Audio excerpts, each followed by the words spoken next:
여러분 안녕하세요. 2026년에 나타날 그 지정학적인 변화, 국제 정세의 향방, 굉장히 중요한 변화들이 등장할 것으로 우리는 주목하고 있습니다. 특히 우리는 나뭇가지에 달려 있는 그 나뭇잎이 흔들리는 모습을 보면서 나뭇잎이 이쪽으로 흔들리네, 저쪽으로 흔들리네라는 것을 주목하기보다 그 나뭇잎이 흔들리는 그 이유는 아마도 그 나무가 심어져 있는 땅 자체가 지각 변동이 일어나거나 하는 이유가 있을 수 있단 말이죠. 그런 관점에서 지금의 이런 지정학적 불안, 이런 양상은 분명 미국과 중국 간의 패권 전쟁의 결에서 해석을 해볼 필요가 있겠고, 이 패권 전쟁은 다름 아닌 자원 전쟁, 통화 패권 전쟁, 또 제조 패권 전쟁, 기술 패권 전쟁, 이런 여러 가지 것들이 맞물려 있는 형태라고 볼 수 있겠습니다. 2026년을 조망하실 때 이 지정학적인 변화를 기본으로 깔고 살펴봐야 제대로 된 진단을 할 수 있겠다. 지정학적 정세의 움직임을 가정하지 않는다면 마치 영어식 표현으로 빈 카운터스라는 표현을 해볼 만도 해요. 콩 세고 앉아 있는 거죠. 콩 세고 앉아 있지 말자. 오히려 세계 경제의 지형 변화를 들여다보자. 특히 그 지형 변화를 만드는 지정학적 변화의 핵심, 미중 패권 전쟁의 결을 충분히 이해해 볼 수 있는 시간을 가졌으면 좋겠다. 그런 뜻에서 제가 그동안 경익남 시그니처 영상으로 여러분께 공유해 드렸던 영상들, 그중에 미중 패권 전쟁의 결을 이해할 수 있는 관점에서 해당 영상들을 모아보기 형태로 선물해 드릴까 합니다. 여러분이 이렇게 쭉 보시면 지정학적인 그 향방, 그 결을 충분히 이해하실 수 있고, 나뭇잎이 흔들리는가 아닌가를 보시는 게 아니라 그 나무가 심어져 있는 그 땅에 지각의 변동이 있는가를 들여다볼 수 있는 계기가 될 거라고 생각됩니다. 한번 보시면서 같이 지정학적인 그 변화, 26년의 경제의 향방을 결정짓는 그 미중 패권 전쟁의 결 충분히 이해할 수 있는 시간이 되시길 바라겠습니다.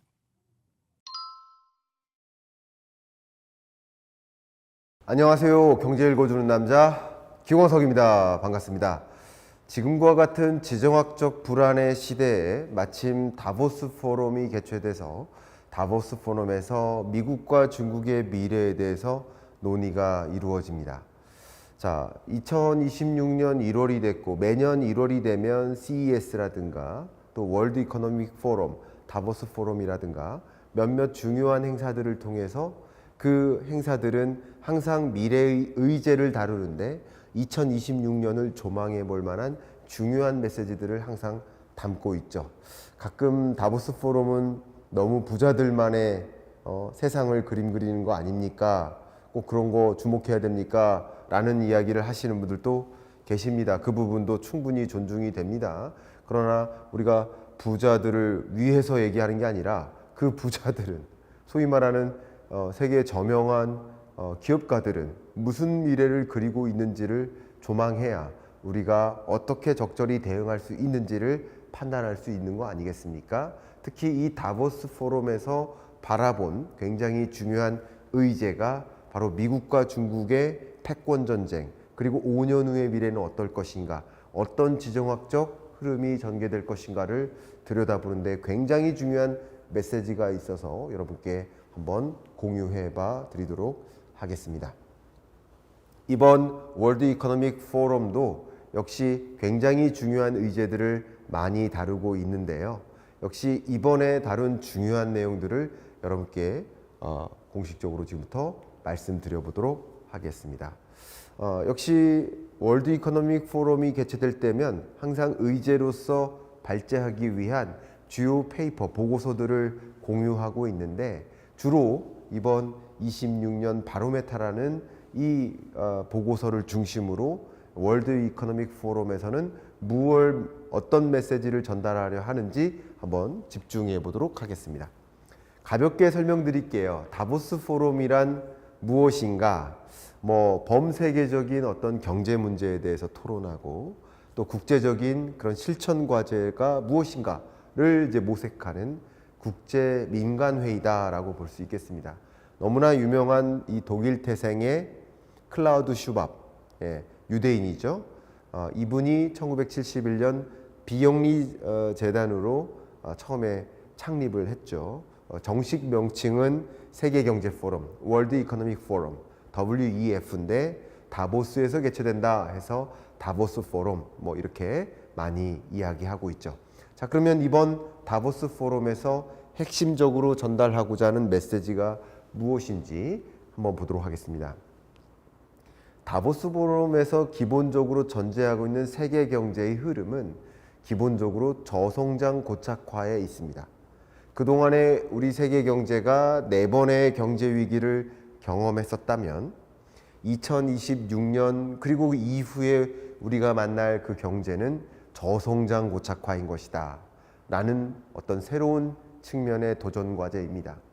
경제 위기가 올 것이다 라고 가정하고 그 경제 위기에 어떻게 대응할지를 모색하는 것이 아니라 그 경제 위기 안 오는데, 태풍 안 오는데 태풍 올 거라고 준비하면 되겠습니까? 태풍 안 오는데 말이죠. 근데 정말 차디찬 추운 겨울이 온다. 그럼 그 추운 겨울에 대응을 해야 되겠죠. 바로 그겁니다. 역시 월드 이코노믹 포럼, 다보스 포럼에서 2030년을 놓고 세계 경제가 도전으로 삼아야 될 중요한 과제가 이 두 번째 보시면 지오 이코노믹 프래그멘테이션입니다. 제가 그동안 여러분께 이 지경학적 분절화, 지정학적인 대주제를 조망해야 된다는 말씀을 드려왔는데 월드 이코노믹 포럼도 같은 의제를 이번에 마련했습니다. 그러면 이런 지경학적 분절화는 무엇일까?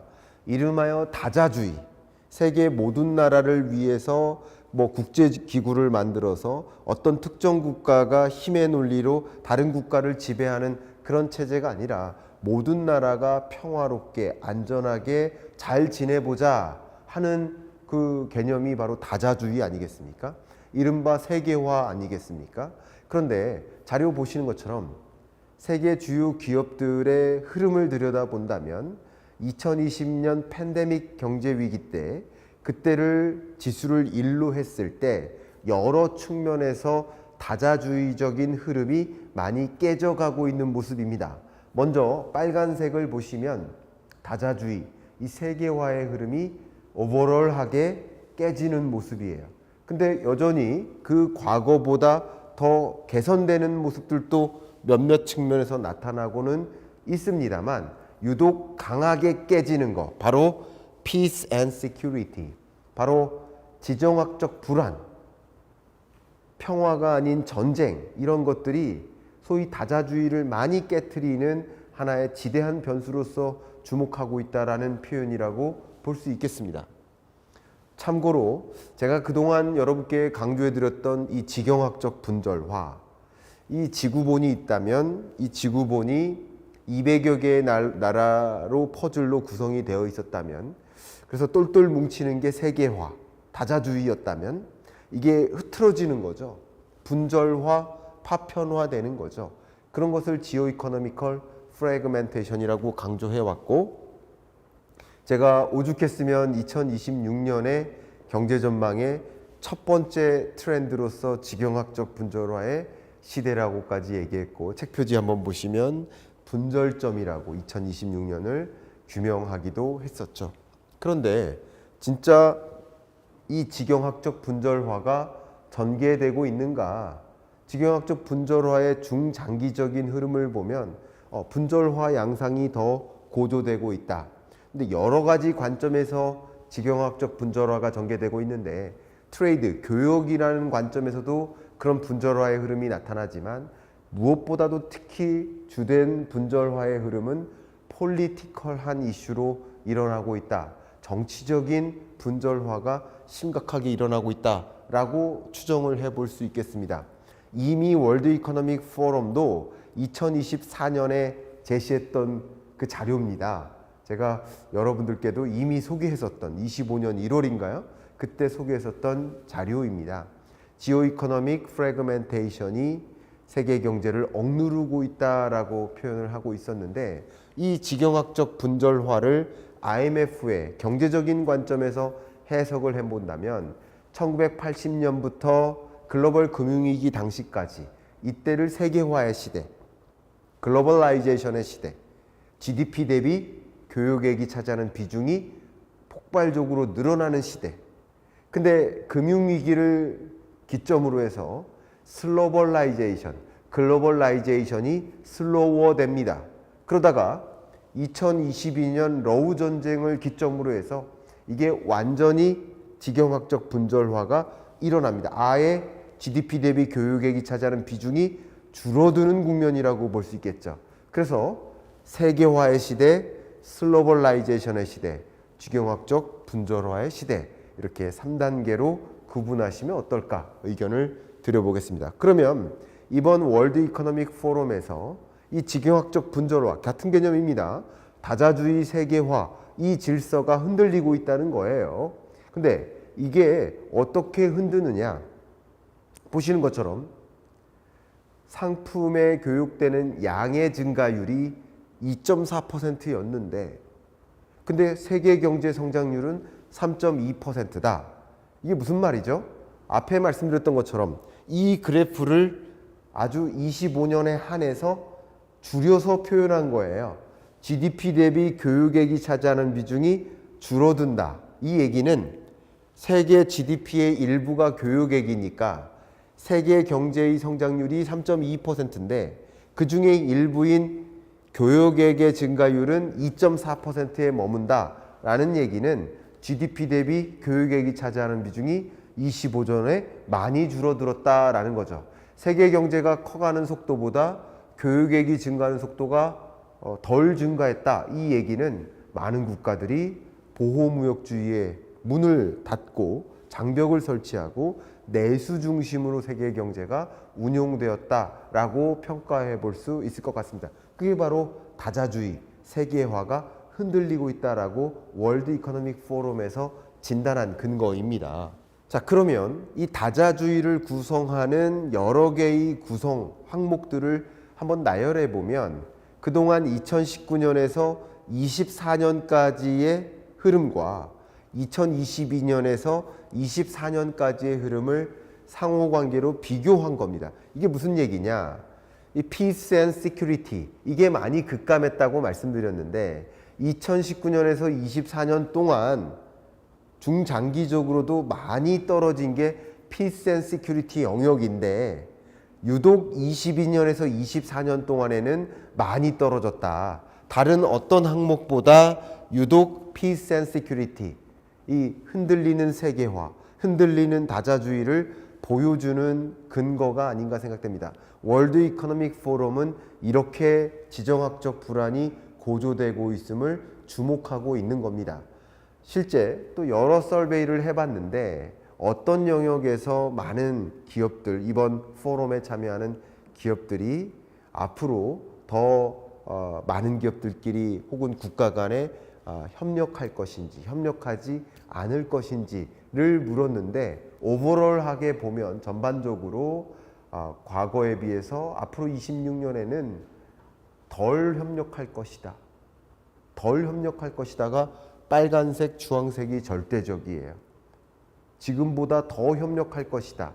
파랑색과 하늘색은 9%밖에 안 됩니다. 근데 트레이드 앤 캐피털 영역에서도 덜 협력하겠다라는 것인데 기술 혁신이라는 영역에서는 더 절대 협력하지 않겠다. 기술 패권 전쟁을 벌이겠다는 거예요. 물론 이 기후변화 대응만큼은 평범한 것보다는 더 협력하겠다는 움직임이지만 보시는 것처럼 Peace and Security 뭐 이런 영역을 기반으로 전반에 걸쳐서 많은 기업들이 글로벌리 협력하지 않겠다. 이게 뭐죠? 세계화의 시대는 이미 끝났다. 글로벌라이제이션은 끝나고 슬로우어 단계도 끝나고 슬로우가 아니라 아예 세계화가 멈춰버리고 이제 다자가 아니라 다극화되고 있다라고 여러분께 의견 드리고 싶습니다. 자, 그러면 이런 다자주의가 깨지고 세계화가 깨지는 지경학적 분절화의 양상을 한마디로 미중 패권 전쟁이라고 규명할 수 있겠는데요. 그 미중 패권 전쟁의 양상은 향후 2030년까지 어떤 결로 일어날 것인가 4가지 방향으로 여러분께 정리 의견 드려보도록 하겠습니다. 첫 번째가 바로 자원 패권 전쟁이에요. 자료 보시는 것처럼 이미 세계 많은 국가들은 중국에 극단적으로 의존하고 있는 체제입니다. 보시는 것처럼 rare earth, 히토류 마이닝, 채굴이라든가 그리고 refining, 정제라든가 그리고 그 다음에 magnet manufacturing, 연구자석을 만드는 과정까지 보시면 단순히 채굴뿐만 아니라 그것을 재련하고 제품화하는 과정까지 점점 더 누구에게? 중국에게 의존하는 체제로 가 있는 겁니다. 세계 교역에서 역시 중국에 의존하고 있다 보니 많은 국가들은 이미 히토류를 중국에 의존하는 체제로 간 거예요. 일종의 자원 패권 전쟁의 일부를 여러분께 말씀드립니다. 주로 자원 패권 전쟁 하면 한 가지가 철, 비철, 금속과 같은 미래 기술 핵심 산업에 걸쳐 들어가는 핵심 원자재들인데 히토류를 비롯한 니켈, 알루미늄, 팔라듐 이런 종류의 철, 비철 금속들인데 이미 중국이 이 원자재를 다 장악하고 있어요. 그리고 역시 원유도 중국의 힘이 남미나 아프리카나 다 작용하고 있어요. 세계 최대 원유 수입국이 이미 중국이에요. 그러면서 이 패권 전쟁의 결에서 에너지와 자원을 포섭해 나가는 중국의 행보에 대해서 당연히 미국은 더 그것을 예의주시하지 않을 수가 없겠죠. 베네수엘라 사태는 바로 이런 자원 패권 전쟁의 결에서도 충분히 해석되는 대주제입니다. 두 번째는 통화 패권 전쟁입니다. 앞서 말씀드렸던 것처럼 그동안의 달러의 기축통화으로서의 지위는 무엇에 기초했나요? 페트로달러 아니었습니까? 세계 최대 원유 수입국이었을 때, 자, 원유 내가 제일 많이 수입하잖아. 원유 수출입은 다 달러 기반으로 하자. 이게 페트로달러인데 이미 미국은 세계 최대 원유 생산국이자 원유 순수출국으로 바뀌었고 세계 최대 원유 수입국은 중국으로 바뀌었죠. 그러니까 중국 입장에서도 중동 국가들한테 내가 원유 최대 수입국이니까 이만큼은 위안화로 결제해달라라는 것을 요구하는 게 어색함이 없어 보이죠. 그게 바로 통화패권 전쟁인데요. 자료 보시는 것처럼 이미 세계 외환 시장에서 위안화의 비중이 기하급수적으로 늘고 있습니다. 제가 이 자료를 여러 번 보여드렸는데 25년 자료를 이번에 처음 업데이트해서 보여드리는 겁니다. 중국의 위안화 비중이 그동안 7.0%까지였는데 8.6%로 또 올라서 있습니다. 2026년 지금 더 올라서 있을 것으로 보고 있습니다. 이렇게 중국이 통화패권적 지위, 기축통화으로서의 지위를 계속 노리고 있기 때문에 미국으로서는 이 부분을 예의주시하지 않을 수가 없고 통화패권 전쟁의 결에서도 중국이 상당 부분 베네수엘라에 차관을 주고 그 부분의 일부를 원유로 갚는 방식으로 지금 교류가 되어 있어 왔는데 안 되겠다. 당연히 에너지 패권 전쟁도 있지만 통화 패권 전쟁의 결에서도 에너지 패권을 내가 장악해야만 세계 에너지 거래를 다 달러로 하라라는 요구를 할 수 있겠죠. 그동안 중국이 히토류나 그 밖의 원자재 또 원유 영역에서 영향력을 늘려나가고 있다 보니까 이 원자재 히토류 필요해? 그러면 위안화로 결제하는 요구를 해왔다는 것이죠. 그런 관점에서 미국도 이 통화 패권의 전쟁이라는 결에서 미중 패권 전쟁이 2030년까지 계속 이어지겠구나 하는 큰 틀에서의 흐름을 가져가시면 어떨까. 세 번째 미중 패권 전쟁의 큰 틀의 흐름은 바로 기술 패권 전쟁입니다.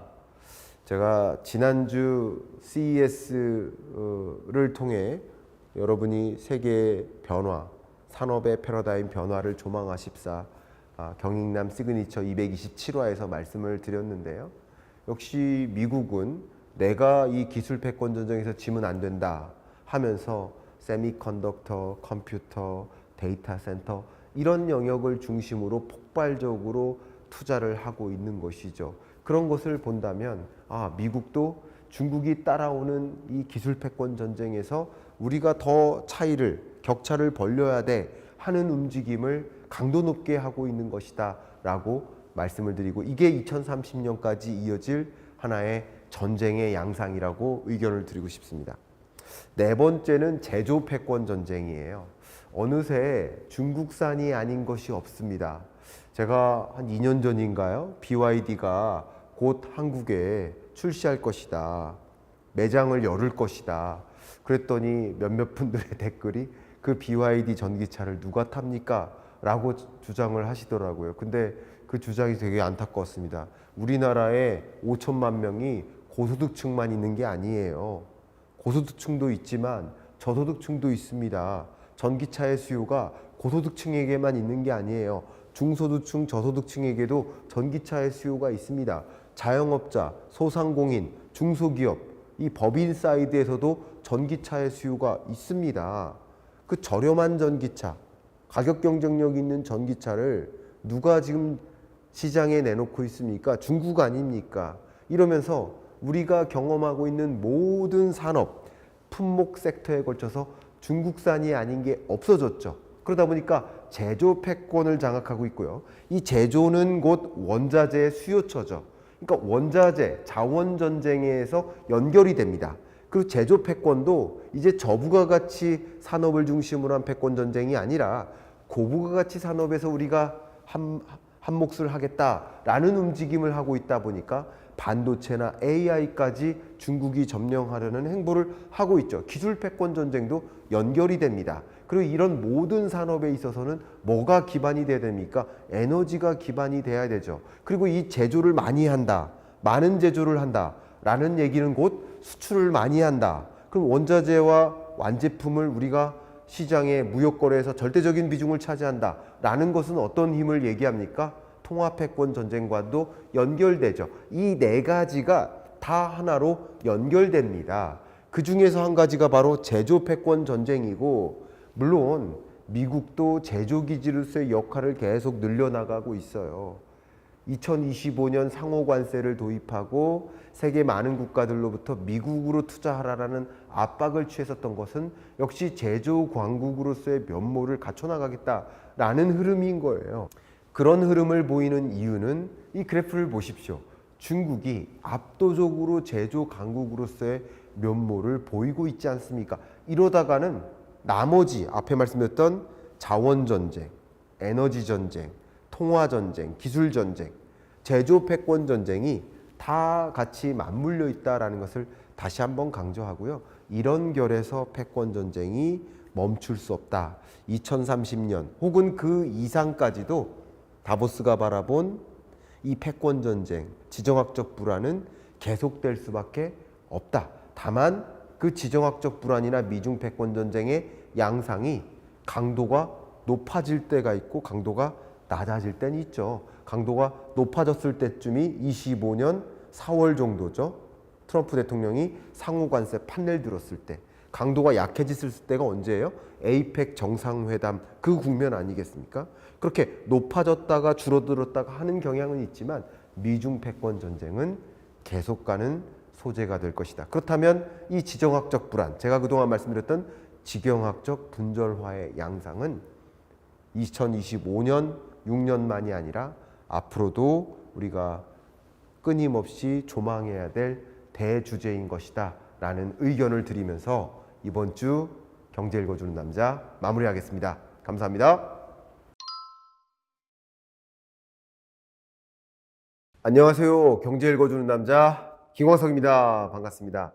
중국이 기축통화를 노리고 있습니다. 공공연한 사실이죠.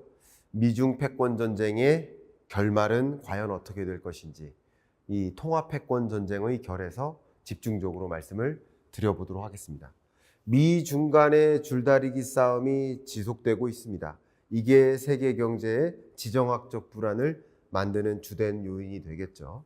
이 줄다리기 싸움 중에서 여러 가지 싸움이 있겠지만 그 중에 우리가 주목해야 될 것이 그동안 미국이 기축통화라는 이 달러에 의존해서 많은 것을 누리지 않았느냐라는 것을 지켜본 많은 국가들이 내가 기축통화국으로서 자리해야 될 텐데 라는 다음 자리를 노리고 있는 모습이고, 이 그림처럼 위안화도 그 자리를 노리고 있는 모습이라고 표현해 보고 싶습니다.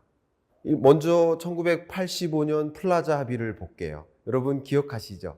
이때 플라자 합의 어떻게 전개됐었습니까? 자료 보시는 것처럼 일본의 GDP가 미국의 GDP의 72.6%까지 오르면서 미국이 안 되겠다. 이강은 내가 허용하지 않는다. 그냥 일극 체제가 좋지 다극 체제 원하지 않는다 하면서 일본을 의도적으로 짓눌렀었던 역사 아니겠습니까? 그 플라자 합의를 뒤로 하고 이제는 미중 패권 전쟁의 서막이 시작된 것이다. 2000년대 들어서 보세요. 다른 나라의 GDP의 증가 속도가 미국하고 견줄 수 있는 나라가 없어요. 그런데 중국의 부상을 우리는 눈에 띄게 바라볼 수 있겠고, 이런 부상을 미국 입장에서 이강 내가 원하지 않는데 당연히 들어설 수 있겠죠. 그래프로 보시는 것처럼 미국과 중국의 GDP 격차가 2025년만 해도 앞자리 수가 많이 달라요. 근데 앞으로는 어떨까? 2030년의 모습을 보면 IMF가 이미 중국의 GDP를 훨씬 더 미국을 추월하는 모습으로 그리고 있어요. 지금 보여드렸던 두 개의 그래프를 시계열적으로 보여드리면 이러합니다. 보시는 것처럼 중국의 GDP 추이가 이미 미국의 GDP 추이를 많이 따라가고 있고, 마치 1985년 당시의 그 역사처럼 또 한 번 플라자 합의가 연출되는 것은 아닐까. 같은 방식은 아니지만 전혀 다른 방식으로 일종의 플라자 합의 같은 것들이 전개되고 있다. 그게 미중 패권 전쟁이다. 이렇게 표현하면 어떨까요? 중국의 GDP가 76.8%까지 올라섰습니다. 중국과 일본을 한번 비교해 보면 일본이 미국 GDP의 최대치 72.6%까지 추격했었다면 중국은 그 이상 76.8%까지 올라섰어요. 당연히 이 미중 패권 전쟁의 서막은 경제적으로만 먼저 봤을 때 안 되겠다. 이강을 나는 원하지 않아. 중국이 과연 미국에 도전할 수 있어? 도전 허용하지 않겠어. 하는 종류의 미중 패권 전쟁이 전개되는 것이다. 그 미중 패권 전쟁의 양상은 지경학적 분절화로 설명할 수 있겠고, 세계의 많은 국가들이 200여 개 국가들이 있겠지만 그 200여 개 국가들이 미국은 미국식으로, 중국은 중국식으로 서로 끌어당기고 있는 거고, 그래서 세계 각국은 둘로 반쪽 나지 않을까. 제가 그동안 지경학적 분절화라는 것을 이번 26년 경제전망서에서 강조해서 보여드렸던 것처럼 이제 지경학적 분절화의 양상은 지구가 둘로 쪼개지는 것이다. 미국 지구, 중국 지구. 미국 우방국들의 권역, 중국 우방국들의 권역. 두 개의 블록이 남아서는 그게 지경학적 분절화의 결과 아닌가. 이게 2030년 혹은 그 이상 2050년 오면 우리의 지구의 모습은 이런 모습 아니겠는가 하는 그림을 저는 그리고 있습니다. 이런 그림이 정말 타당한지, 이렇게 지구가 둘로 쪼개지는 것이 맞는지 하나하나 말씀드리려 하는데, 저는 주로 미중 통화 패권 전쟁의 결에서 말씀을 드리겠습니다.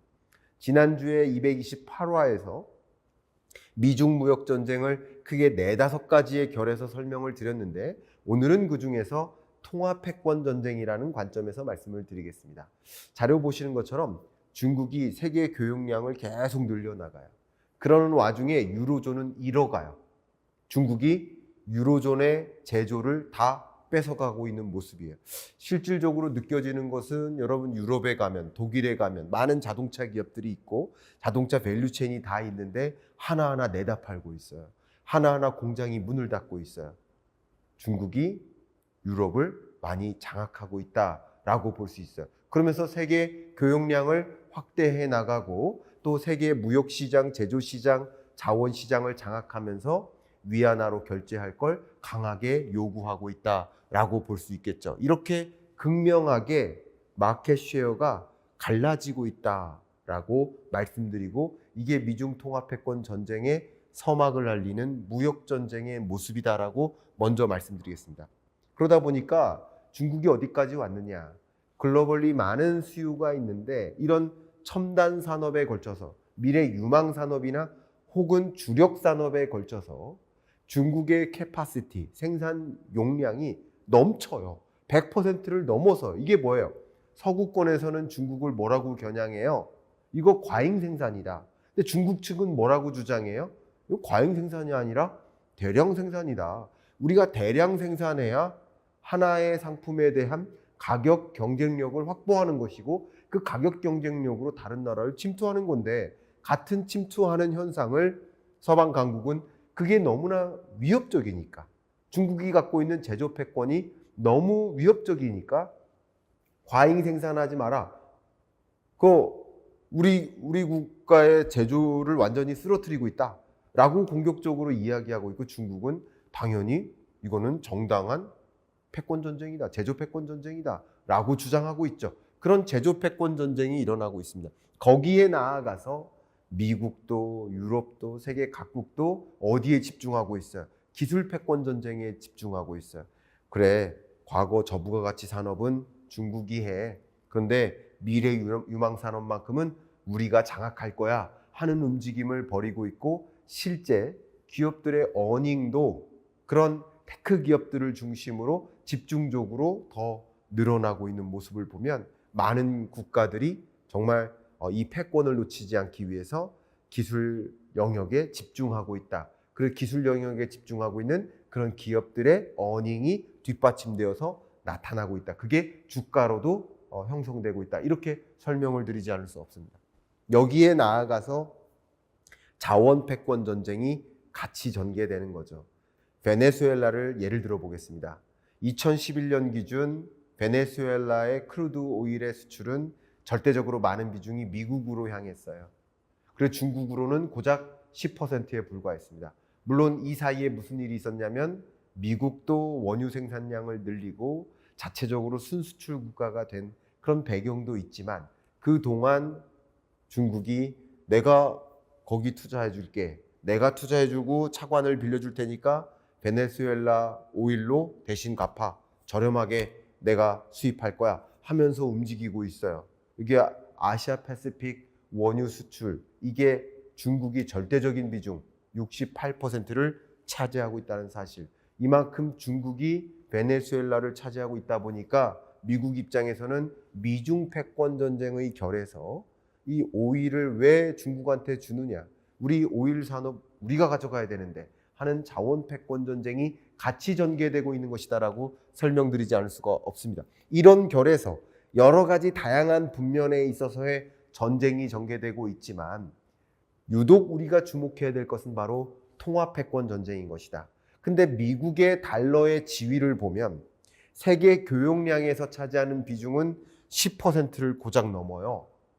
세계 GDP에서 차지하는 비중은 25%를 살짝 넘어서요. 그런데 이 통화 패권적 지위를 보면 세계 교역이나 GDP 비중보다 압도적으로 높죠. 예를 들면 무역 결제, 미국과의 무역은 그렇게 많지 않은데 미국과 무역하지 않아도 다 달러로 결제한다는 얘기죠.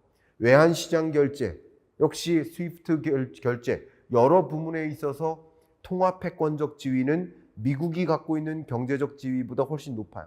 이걸 바꿔 얘기한다면 미중 간의 통화 패권 전쟁에서 중국의 세계 교역량이 차지하는 비중, 중국의 GDP가 미국을 추월해 나가고 있는 그런 모습, 이런 것들을 보면 미국의 통화 패권 전쟁은 지금 현재 패권적 지위가 다소 과대평가된 것이라고도 평가할 수 있겠고, 특히 미국의 지위가 빨간색이 줄어들면 나머지 파란색도 같이 줄어들 수도 있지 않을까 하는 것이 중국이 생각하고 있는 통화 패권 전쟁의 결입니다. 한번 더 들여다보시면 이미 미국의 달러는 통화 패권적 지위를 유지하고 있는 건 사실이에요. 사실이지만 장기적으로 보나 단기적으로 보나 달러의 비중은 세계적으로 줄어들고 있는 것은 사실입니다. 이 비중이 줄어들고 있다는 것은 미국 입장에서 중국이 계속 치고 들어오고 있는데 안 되겠어. 지금은 떡잎밖에 보이지 않지만 앞으로 묘목이 되고 앞으로 나무가 될 수도 있으니 지금부터 통화 패권 전쟁을 벌여서 중국의 어떤 지위를 더 올라가지 않도록 만들자 하는 움직임을 할 수 있지 않겠습니까? 이미 중국은 세계 외환 시장에서 위안화의 비중을 늘려나가고 있고 25년 기준으로 외환시장에서 이미 8.6%로까지 올라섰습니다. 그리고 또 역시 이 중국 위안화의 사용 비중, 세계 여러 교육에서 위안화로 교육을 결제하는, 무역 결제를 하는 그 비중도 지속적으로 늘어나고 있는 모습을 보면 중국도 무역을 앞세워서 혹은 자원 경쟁을 앞세워서 원유 수요를 앞세워서 희토유를 앞세워서 기술 패권 전쟁을 앞세워서 이런 여러 가지 것들을 가지고 세계 주요국들과 여러 가지 면에서 교류할 때 위안화로 결제할 걸 요구하고 있는 모습이다라고 평가할 수 있겠습니다. 역시 중국이 세우고 있는 또 새로운 세계는 바로 CIPS예요. 저는 이걸 가장 주목하고 있다고 말씀드릴게요. 왜 지구가 둘로 쪼개지나 지금 미국 서방 강국들이 구축해 놓은 스위프트망을 통과하는 지급 결제가 이루어지고 있는 겁니다. 세계적으로. 근데 중국은 중국만의 지급 결제 수단 CIPS를 이미 국경 간 위안화 지급 시스템을 만들었고 정말 많은 국가들이 CIPS에 참여하고 있습니다. 보시는 것처럼 매년 CIPS 거래액 자체가 빠른 속도로 늘어나고 있는 거 확인되시죠? 또 역시 많은 기업들이, 많은 기관들이 이 CIPS를 활용하고 참여하고 있습니다. 이러다 보면 당연히 스위프트망을 통과하는 지급 결제도 이루어지지만 동시에 CIPS를 통과하는 지급 결제도 동시에 이루어지는 전혀 다른 통화 패권을 갖는 두 개의 땅덩어리가 생기지 않겠느냐 하는 관점에서 생각을 해볼 필요가 있겠죠. 그러면 달러는 정말 흔들릴 것인가? 이미 달러는 세계 외환 시장에서 혹은 국제 채무 문제에 있어서 혹은 대출이나 스위프트망이나 여러 가지 면에서 달러의 패권적 지위는 정말 어마어마합니다. 넘사벽입니다. 그러나 이게 지금 흔들리고 있는가, 줄어들고 있는가를 보는 것은 다른 이야기죠. 아마도 제 생애에는, 아마도 제가 살아가고 있는 한 2050년까지는 기축통화국으로서의 지위, 달러가 흔들리지 않을 거라고 생각합니다. 그러나 과거보다는 점차 그 비중이 줄어드는 달러가 다소 흔들리는 모습이 전개되지 않을까 관찰해 봐야 될 텐데요. 특히 2025년 들어서 굉장히 재미있는 현상이 이런 리스크를 감지하면 안전자산으로서 달러를 선호하게 마련이고 특히 이 빅스 지수가 치솟은 25년 4월 트럼프 대통령이 상호관세 발표했을 때 오히려 달러 인덱스는 떨어졌습니다. 그때 같이 치솟아야 되는데 말이죠.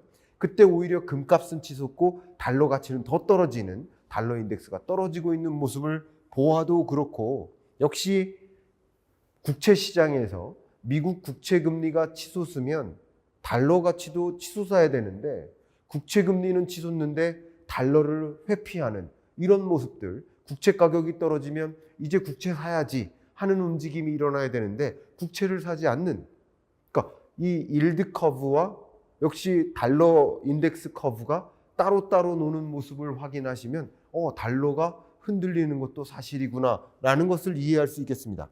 그 밖에도 여기 보시면 달러 인덱스와 빅스 지수의 상호 관계성을 역사적으로 볼게요. 보통은 올라갈 때 같이 올라가고 떨어질 때 같이 떨어지죠. 그런데 재밌게도 2025년에는 떨어질 때 유독 더 많이 떨어지고 오를 때 유독 더 많이 오르는, 이게 빅스 지수와 달러 지수가 서로 맞물리지 않는 따로따로 움직이는 모습들도 확인이 됩니다. 달러가 상당 부분 금융시장에서 흔들리고 있는 모습이지 않나 생각이 됩니다. 그런데 역사적으로 보아도 세계의 많은 리저브, 소위 달러를 가지고 글로벌 리저브로서 갖고 있는 그 쉐어가 역사적으로 줄어들고 있음을 여러분 확인하실 수 있고, 그러니까 단기적으로 뿐만 아니라 중장기적으로도 달러가 흔들리고 있습니다. 그걸 뭐를 메꿔요? 변동성이 높고 불확실성이 높게 인지될 때, 전쟁이 발발할 때 안전자산 선호 현상이 집중되는데 유독 달러 가치가 오르는 게 아니라 금 가격이 오르죠. 이미 세계 중앙은행들은 금을 홀드하고 있어요. 금을 사들이고 있다고요. 이제 리저브로서 달러, 국채가 아닌 금을 보유하려고 움직이고 있어요. 이게 유독 유동성 장세나 돈이 시중에 풀리는데 달러 가치는 안 오르고 금 가격만 유독 더 치솟는 그 배경 중에 하나라고 볼 수 있겠습니다. 세계 많은 중앙은행들이 같은 방향으로 움직이고 있어요. 이미 금을 보유하고 있는데 더 많은 금을 보유하고 하기 위해 행보를 보이고 있습니다. 이런 것이 달러가 계속 흔들리고 있는 것이 아닌가. 보시는 것처럼 세계 GDP에서 미국의 GDP 비중이 점진적으로 줄어들고 있습니다.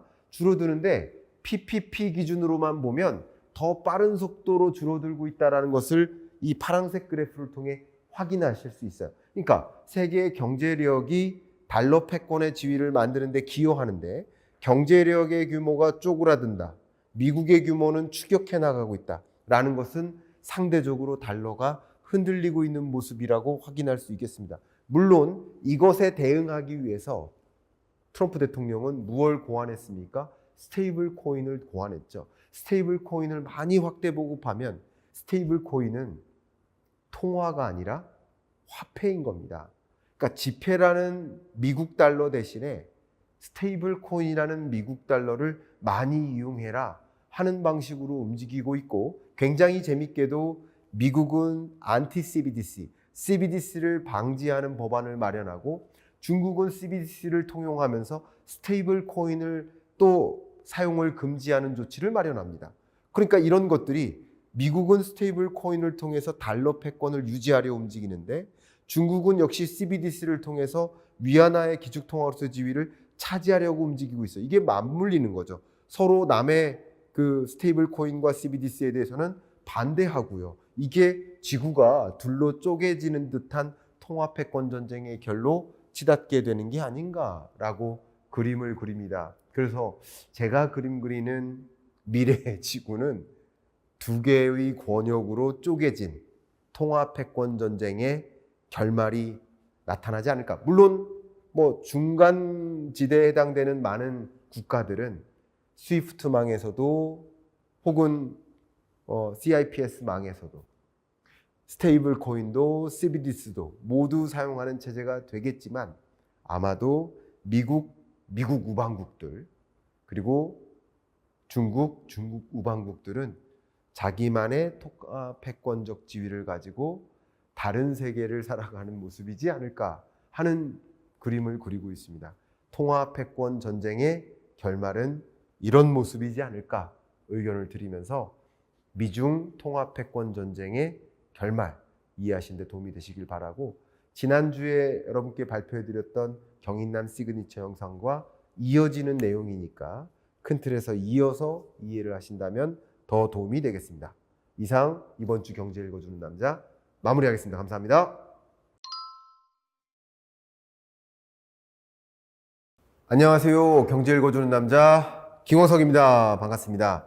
중국 위안화가 초강세를 유지하고 있고 그것은 곧 중국으로 돈을 쏠리게 만드는 위안화 초강세를 통한 세계의 돈을 삼키는 모습이 전개되고 있는 것은 아닌가 생각이 됩니다. 자료 보시는 것처럼 중국은 계속 글로벌리 자기만의 지구를 만들어 나가는 것 같아요. 재생에너지도 그렇고요. 세계 모든 제조 물품, 품목들이 중국산이 아닌 게 없지요. 그렇게 전개되면서 또 미중 간의 무역전쟁, 패권전쟁도 특히 25년의 상호관세는 오히려 중국을 더 힘있게 만들어준 거 아니냐, 중국이 충분히 힘이 있다는 것을 반증시켜주는 거 아니냐라는 문제제기도 있는 겁니다. 그런데 저도 26년 경제전망서를 통해서 중국 기술 추격인가 역전인가, 아직도 중국 기술이 우리 한국 기술을 추격하고 있다. 천만의 말씀이죠. 상당 부분 중국 기술은 한국을 역전해 나갔습니다. 역전해 나간 기술 산업 영역이 더 많이 있지 않나라고 생각을 해봐요. 그렇기 때문에 저는 이 중국 경제의 행보, 2026년 중국 경제 전망이 절대적으로 필요하다라고 의견을 드립니다. 중국을 바로 알기 위한 거죠. 중국을 왜 한국 경제 고민해 주세요? 중국 경제 고민하지 말아 주세요. 아니라 한중 간의 경제적 관계가 중국은 세계 최대 수출국이면서 우리나라의 첫 번째 수출 국가입니다. 또 홍콩 수출도 5.1%나 차지하는데 사실 홍콩을 경유해서 중국으로 수출가는 그 비중도 만만치 않게 높기 때문에 지대하게 높죠. 거의 대부분입니다. 그렇게 계산한다면 우리나라의 대중국 수출은 25% 정도가 되니까요. 그러니까 한중 간의 경제적 관계를 생각했을 때 결과적으로 중국의 경제 모습은 어떤지를 제대로 들여다보고 우리는 그것에 맞게 적절한 판단을 할 수 있는 것 아닌가 의견을 드리고 싶습니다. 한중 간의 경제 관계를 보아도 대중국 수출이 상대적으로 비중이 줄어드는 것처럼 보이지만 앞에 말씀드렸던 홍콩을 경유한 수출을 본다면 아직도 25%라는 걸 생각해 봤을 때 우리는 중국 경제의 현재 모습을 명확하게 진단하고 그리고 대응책을 올바르게 고민해야 되겠다라는 의견을 드려보고 싶습니다. 또 한중 간의 경제 관계 관점에서 봤을 때 1월 5일 날 한중 정상회담이 있지 않았습니까? 정상회담을 통해서 다양한 MOU를 만들고 같이 기술 협력이나 동반자적으로 여러 가지 면에서 협력을 모색하고 있기 때문에 그렇기 때문에 중국의 행보를 더 면밀히 들여다봐야 되는 상황인 것이다 라고 의견을 드리고 싶습니다. 제가 아마 23년쯤이었을 거예요. 23년, 24년에 키스트에 근무하시는 우리 배터리만 25년 연구하셨던 배터리 섹터의 본부장님, 키스트 박사님을 초대해서 이 배터리 기술에 대해서 중국이 어느 만큼 왔고 우리는 어느 수준으로 전개되고 있는지를 같이 진단해보는 토론이 있었습니다. 그때 우리가 줬던 메시지가 뭐냐면 중국 기술이 곧 한국 기술을 넘어선다. 또 중국의 가격 경쟁력이나 여러 가지 나머지 경쟁력을 고려한다면 한국의 배터리를 이미 넘어선다. 라는 그때 진단을 했었는데 이미 많은 분들이 배터리에 취해 있으시다 보니까 그런 말 하지 말아달라. 그 중국 우호적으로 얘기하느냐. 그게 아니라 중국을 제대로 진단했을 때 우리가 더 나은 방향을 살펴볼 수 있는 거 아니겠습니까? 투자 의사결정이든 경영 의사결정이든 마찬가지죠. 그런 관점에서도 들여봤고요. 또 한중 간의 경제 관계를 보면 대중 서비스 수지가 한중 사드 배치 갈등 이후 많이 줄었죠.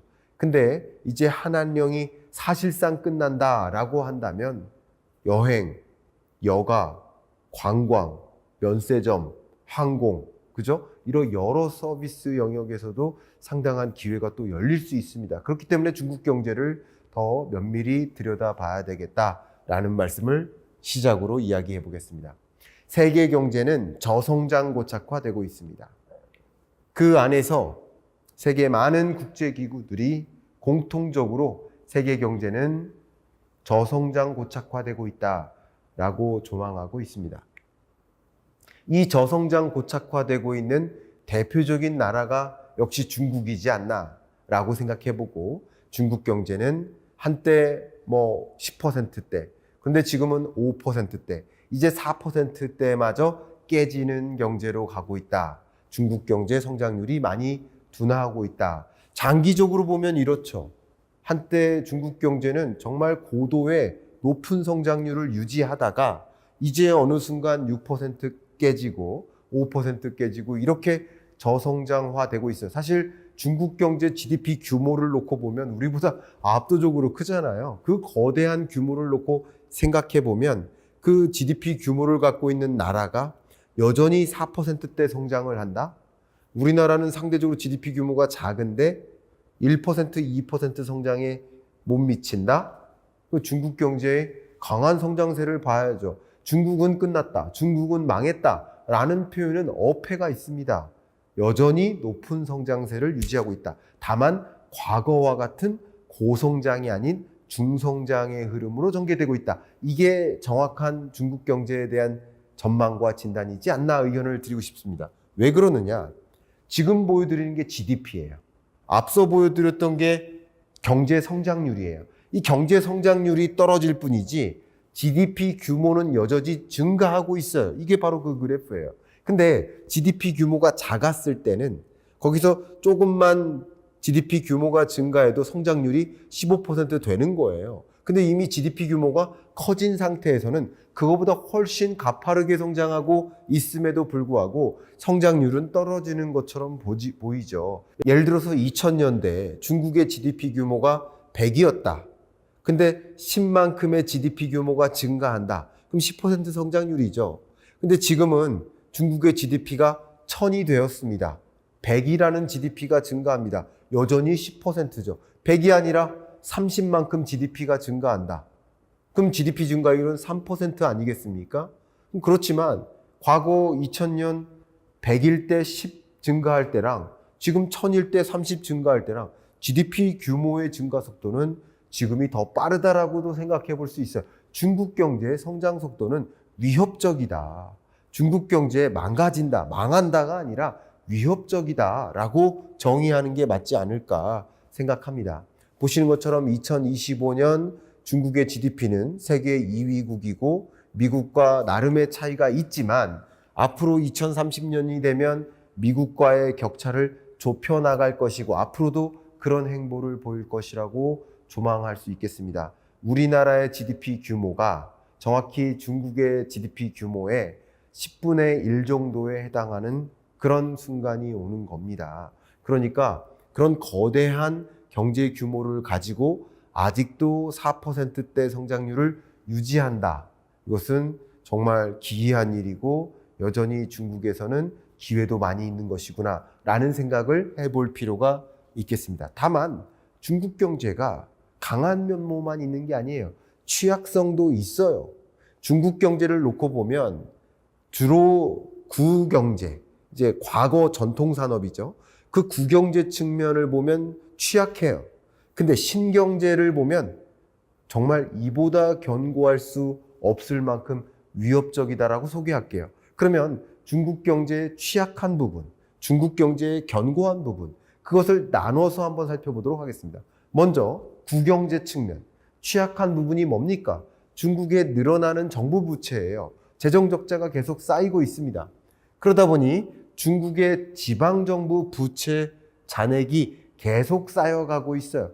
빚을 지어서 경제를 키워왔는데 더 이상 빚져서 경제를 키워나갈 만한 능력이 약해졌다. 더 추가적인 빚에 의존할 만한 상황이 아닌 것이다. 이것은 중국 경제의 취약한 부분입니다. 취약하다 못해서 특히 주택가격 보세요. 거래량 보세요. 지금 떨어진 지 얼마나 오래됐습니까? 회복이 좀처럼 보이지 않아요. 그러니까 그만큼 그동안 빚져서 지었는데 그만큼 거래도 되지 않고 가격은 떨어지고 있으니 앞으로 거래가 충분히 늘어날 것처럼 보여지지도 않아요. 이게 중국 경제가 가장 망했다, 꺼지고 있다, 끝났다 라고 표현될 만한 구경제 측면인 거예요. 다만 이것만 보고 중국 경제가 망했다고 보시면 안 된다라는 말씀을 드리는 것뿐입니다. 취약한 부분을 보는 거예요. 그 취약한 부분이 물가 상승률을 통해 나타나죠. 중국 물가 상승률이 일단 PPI 기준으로 계속 마이너스예요. 소비자 물가 상승률도 계속 마이너스 혹은 0 정도를 기록해요. 이게 바로 디플레이션 상황이라는 것을 증명해 주죠. 물론 정의상 디플레이션이 아닐 수 있겠지만 중국의 물가 상승률, 이 중립금리와 적정 물가에 대한 기준이 훨씬 더 높죠. 그러니까 중국의 적정 물가 상승률이 3.5%라고 한다면 2%라는 적정 물가를 갖고 있는 우리나라의 목표 물가치랑 비교했을 때 그 목표 물가치에 비하면 그 차이값이 굉장히 크죠. 중국 같은 경우는. 그 목표치에는 훨씬 못 미치는 물가 상승률을 기록하고 있다 보니 중국의 성장률이나 나머지 지표를 봤을 때 중국의 소비자 물가 상승률은 사실상 디플레이션에 가깝다라고 볼 수 있는 것이죠. 중국 경제가 이렇게 내수 경제가 취약한 거 맞습니다. 소비자들도 자신감이 없어요. 유독 중국의 소비자들이 많이 자신감이 없고 신뢰도가 약하고 소비를 적극적으로 늘릴 수가 없어요. 금리도 낮은데 저축만 계속 즐기고 있는 거예요. 기업들도 마찬가지입니다. 기업들도 유독 경기가 어려울 것 같아. 힘이 없어요. 컨피던스 레벨이 많이 떨어져 있어요. 중국 경제의 취약성을 보여주는 소비자와 기업의 내수 경제적인 측면을 모두 고루 봤을 때 취약하다라고 볼 수 있겠습니다. 그렇다고 해서 중국 경제가 망했냐? 그렇지 않습니다. 중국 경제는 견고한 측면이 여전히 있습니다. 중국의 대출 우대금리추이를 보세요. 세계적으로 금리를 점진적으로 인하해 나가는 과정인데 25년 중반부터 중국은 금리 인하를 더 이상 하지 않습니다.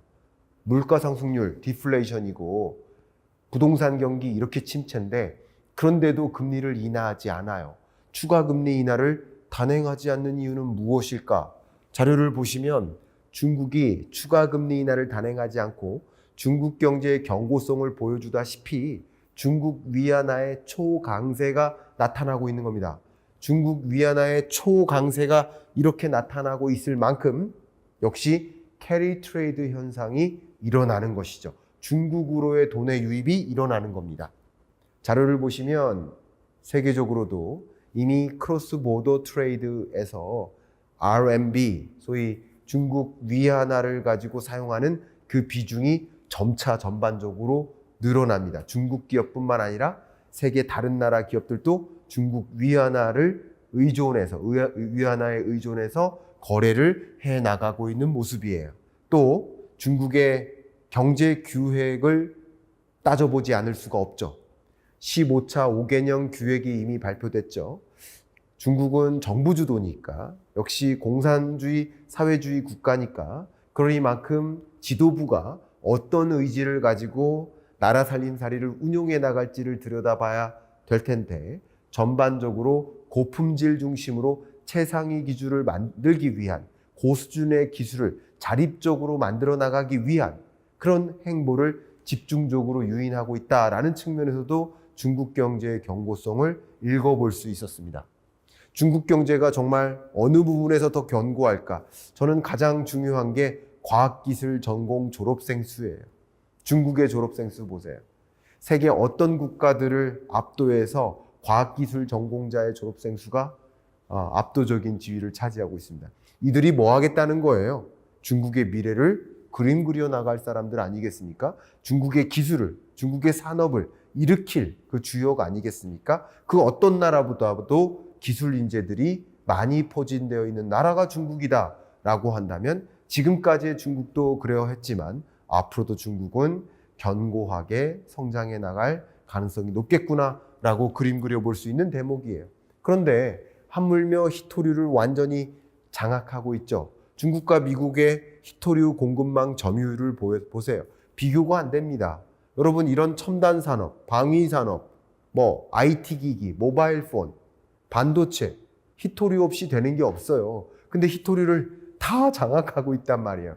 희토류의 정제나 채굴 영역은 물론이고 희토류 정제보다 자석 생산에 있어서 절대적으로 많은 비중을 중국이 장악하고 있다 보니까 세계 많은 국가들이 중국을 그렇게 무시할 수가 없어요. 또 중국이 통합패권 전쟁을 벌이는 과정에서 이거 희토류 필요해? 위안화로 결제하면서 기축통화국으로서의 지위를 계속 늘려나가고도 있어요. 이런 것들이 중국 경제가 견고하다. 미중 패권 전쟁의 결에서 일부가 자원 전쟁인데 자원을 이렇게 장악하고 있다 보니까 여기 보시는 리튬, 알루미늄, 구리 다 미래 산업의 핵심적인 원자재입니다. 철, 비철 금속들이에요. 이걸 다 장악하고 있다 보니 중국 경제가 준비를 많이 했구나. 어쩌면 트럼프 일기 때 미중 무역 전쟁을 경험하면서 그리고 미국은 정권이 바뀌었죠. 그동안 중국이 다시는 이런 무역 전쟁의 충격을 경험하면 안 되겠어 하면서 여러 가지를 준비했는데 그게 바로 자원 전쟁 아니었나라고 회고를 해 봅니다. 중국 경제의 견고성을 볼 수 있는 여러 대목들이 있지만 역시 전력 부분도 무시하지 못합니다. 데이터 센터 얼마나 많은 전력을 소모합니까? 제가 여러 번 강조해 드렸지만 우리나라에 있는 데이터 센터 제일 큰 게 각세종이에요. 이 각세종 하나가 106만 명의 도시, 고양시보다 더 많은, 고양시의 가정용 전력보다 더 많은 전력을 소모해요. 그만큼 데이터 센터를 확보하고 기술 패권 전쟁을 벌이는데 정말 중요한 게 뭐예요? 전기 생산량이에요. 미국은 전력 고갈 문제를 가지고 걱정하고 있는데 중국은 미리부터 전력 생산에 있어서 준비를 하고 있다. 준비를 해왔다라는 것도 중국 경제의 견고성을 보여주는 대목입니다. 중국의 전력량의 여유분도 역시 증가하고 있고요. 그뿐 아니라 글로벌리 많은 수요가 있는 첨단 산업이나 유망 산업, 주력 산업에 있어서 중국의 초과 설비를 보세요. 세계는 태양광 모듈 100만큼 필요한데 중국은 나 혼자서 150만큼 생산하고 있어요. 세계는 전기차를 100만큼 필요로 하는데 중국은 자기 혼자서 110만큼 생산하고 있다고요. 그러니까 세계 각국은 오버 캐퍼시티다. 이거 과잉 생산이다. 아니다. 중국은 나 이거 과잉 생산이 아니라 많이 생산해야, 대량 생산해야 하나의 품목당 가격이 떨어지지 않겠는가. 대량 생산 기술이다. 서로 싸우고 있죠. 중국 경제는 이 견고성을 가지고 세계 유러피언 국가들의 자동차 기업들을 지금 쓰러뜨리고 있고 많은 국가들의 제조 경쟁력을 위협하고 있죠. 중국 경제의 견고성입니다. 우리는 이렇게 객관적으로 중국 경제를 들여다봐야 됩니다.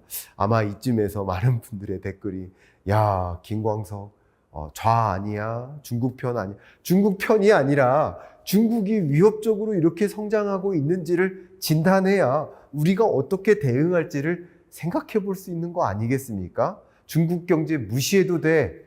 그 안도가 자국을 무시하는 거예요. 과도한 안도가 자국 경제를 한 발 더 나아가지 못하게 만드는 거예요.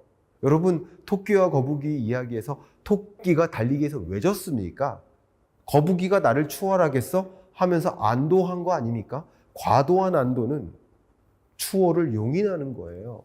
중국 경제가 얼마나 견고한지 신경제적인 측면을 봐야죠. 중국의 수출이 증가하면서 글로벌 GDP에 이렇게 세계 각국의 GDP를 하방 압력을 주잖아요. 중국이 장악하기 때문에, 세계 시장을 장악하기 때문에 전기차 배터리뿐만 아니라 파운드리 영역도 이미 한국의 파운드리 시장보다 중국의 파운드리 영향이 더 커졌잖아요.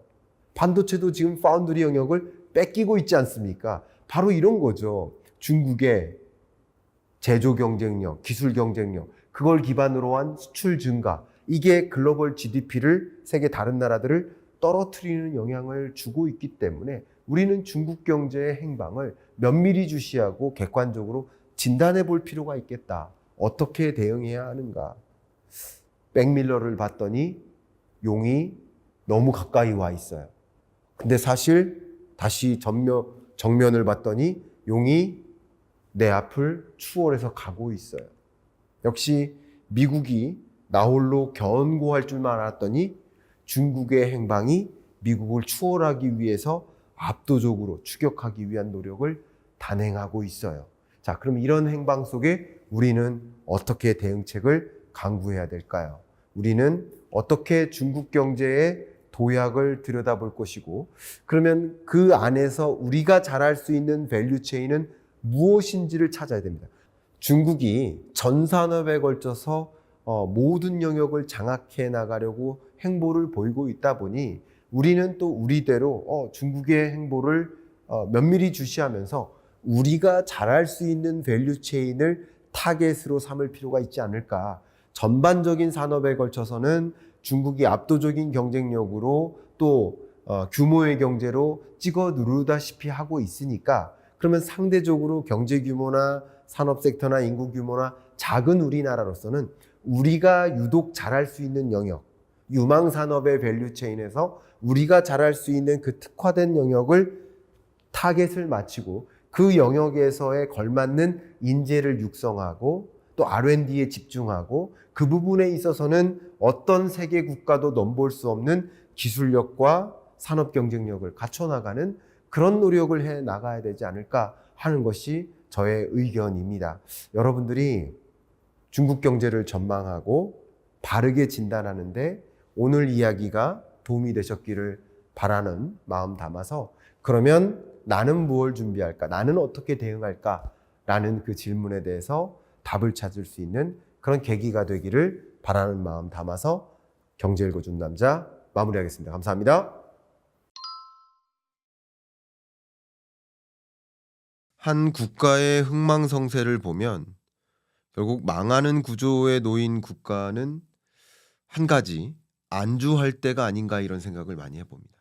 기업의 흥망성쇠도 마찬가지예요. 기업의 흥망성쇠를 보면 흥할 때는 소위 2인자, 3인자, 4인자이기 때문에 뭐 경쟁력을 갖추어 나가기 위해서 맹렬한 노력을 하죠. 근데 역시 기업들도 1위의 고지에 올라왔을 때 안주하기 시작하는 거예요. 안주하면 사실은 뺏기게 됩니다. 이 사례는 정말 많은 뭐 일본 기업들의 사례를 예를 들 수 있어요. 제가 굳이 설명 안 드려도 잘 아실 겁니다. 코닥 같은 경우도 사실상 디지털 카메라 기술을 가장 먼저 개발해 놓고 그냥 이 디지털 카메라로 굳이 전환을 하게 되면 우리 필름 시장 수요 다 뺏기는 거 아니겠는가, 사라지는 거 아니겠는가, 안주하고자 하는 거예요. 이 시장을 부여잡고, 왜냐하면 세계 필름 시장에 정말 독점적 영향력을 행사하고 있었기 때문에 디지털 카메라 기술을 개발해서 이 필름 시장을 굳이 이런 걸 카니벌라이제이션이라고 하는데 신제품이 출시됐을 때 기존 제품을 막는 과정인 거죠. 신제품을 출시해서 경쟁사의 마켓쉐어를 뺏어오는 게 아니라 이 카니벌라이제이션에 대한 우려 때문이었던 거죠. 근데 어쨌든 결과적으로 보면 안주했었던 거예요. 그러면 일본이 왜 반도체 산업을 한국에 뺏겼을까? 일본이 왜 철강을, 자동차를, 또 가전제품을, 스마트폰을 왜 이것저것 다 뺏겼을까? 안주했기 때문이에요. 과거 미국이 갖고 있을 때 일본에게 넘긴 것도, 일본이 갖고 있던 것도 우리에게 뺏긴 것도 다 결과적으로는 1인자가, 승자가 안주했기 때문이지 않나, 이렇게 저는 표현을 해보고 싶어요. 근데 지금 국면을 보면 우리도 중국에게 이미 추격을 당하고 있다가 아니라 추격을 당했다라고 저는 표현을 해드리고 싶어요. 제가 그림 하나 보여드리겠습니다. 제가 근래 한 2년 동안 봤었던 그림 중에 가장 인상적인 그림인데요.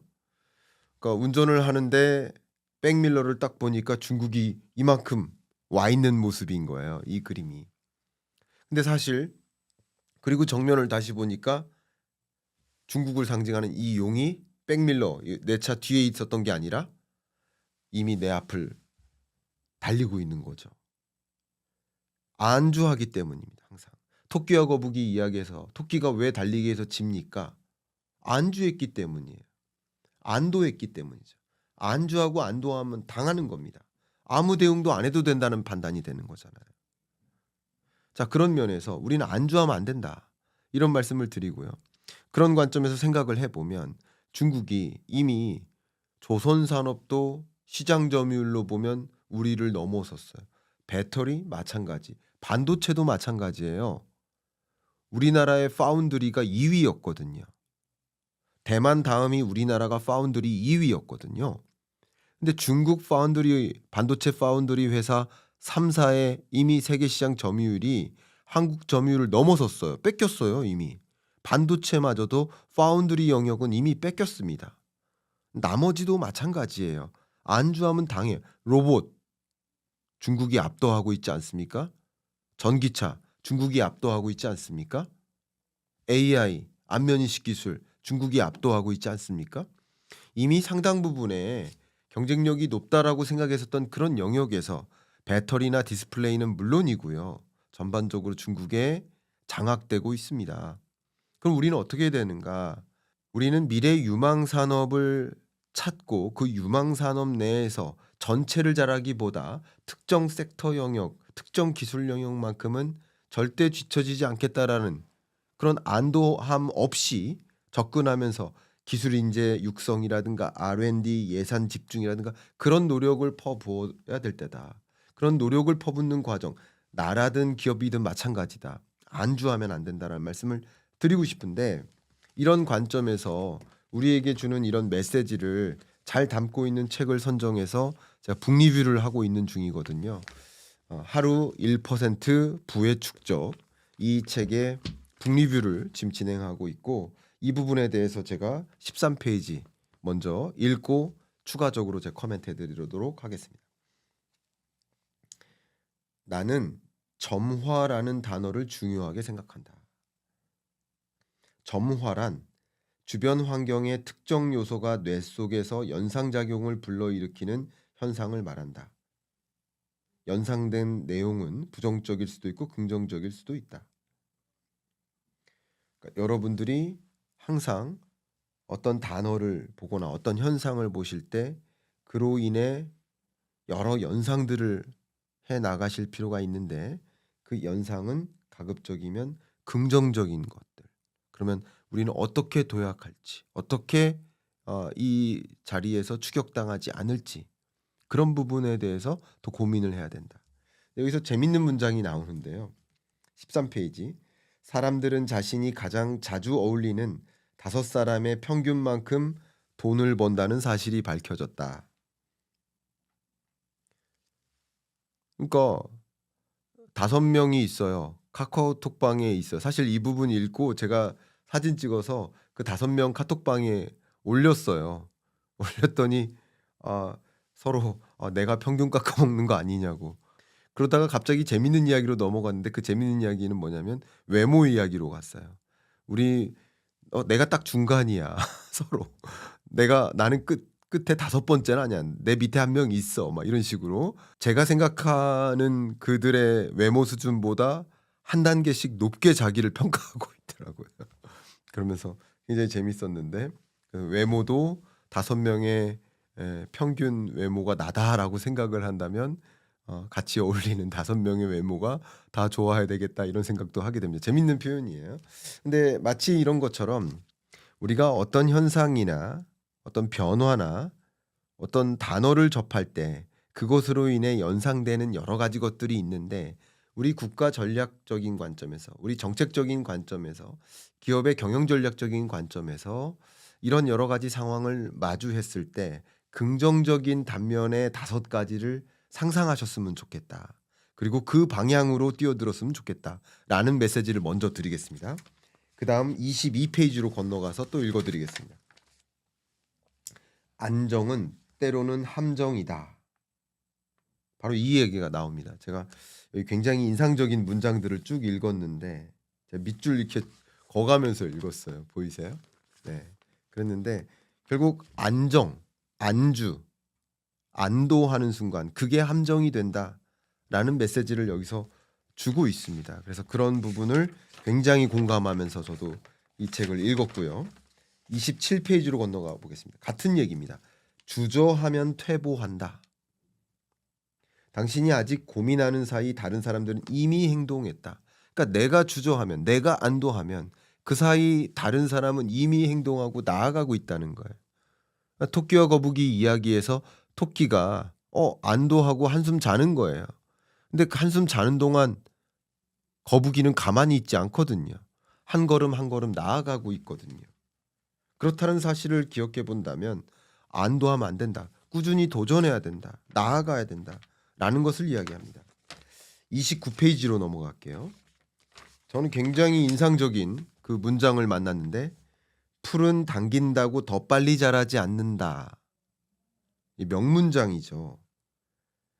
풀은 당긴다고 더 빨리 자라지 않는다라는 문장은 빠르게 진행할 수 없는 일을 서두는 것은 소용이 없다는 의미를 담고 있다. 그러니까 여러분들도 생각을 해보셨을 때 물론 가만히 있고 안주하고 아무것도 안 하면 안 되겠지만 그렇다고 너무 성급하게 준비도 안 됐는데 날 수 없는데 한번 날려고 하다가 사고 나는 거 아니겠습니까? 그죠? 그러니까 결국은 풀은 당긴다고 더 빨리 자라지 않는다라는 이야기는 더 빨리 자라기 위해서는 내가 자라야 된다는 거예요. 당기는 것은 안 된다. 그러니까 내가 날고 싶다면 날기 위한 준비를 충분히 해 나가면서 안주하지 말자라는 메시지로 귀결될 것 같습니다.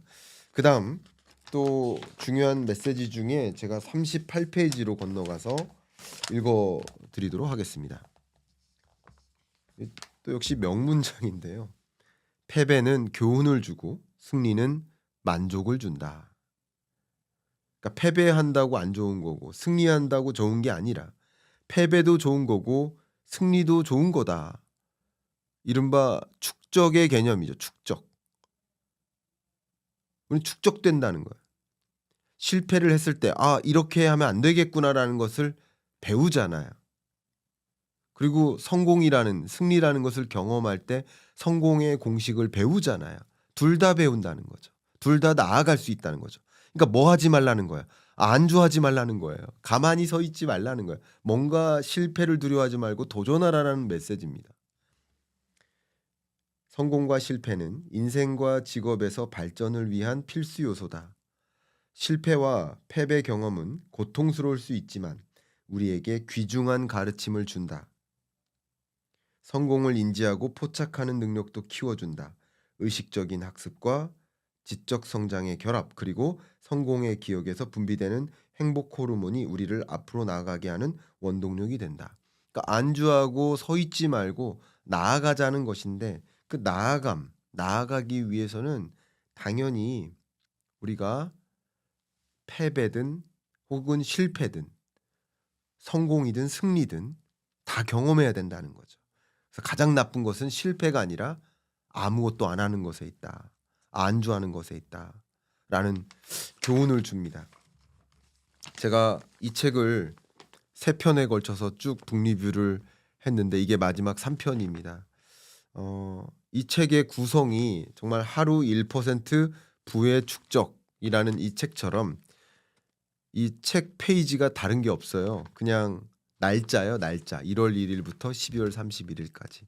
그래서 하루 하나의 중요한 명언과 교훈을 답습하는 방법이 될 수도 있고, 곧 우리 설 연휴가 시작되니까 설 연휴가 끝나면 여러분 1월 1일부터 계획했던 거 못 하신 분이 또 새로운 1월 1일이 되죠. 그때부터 또 시작할 수 있지 않을까 하는 마음에 여러분에게 좀 양서를 준비해서 여러분이 하루하루를 이제 우리 경익남 채널과 함께 하셔야 될 텐데, 그때 여러분들이 이 책과 함께 또 여러분 하루하루를 축적해 나가시면 어떨까. 실패, 성공이 아니라 실패든 성공이든 다 축적인 것이다. 그래서 여러분 안주하지 말고 도전했으면 좋겠다라는 메시지까지 전해드리면서 1편부터 3편까지의 모든 하루 1% 부의 축적 북리뷰 김광석의 독서 감상문 마무리할 수 있도록 하겠습니다. 여러분께 삶에 있어서 나의 가치를 끌어올리는 데 있어서 많은 도움이 되셨기를 바랍니다. 감사합니다.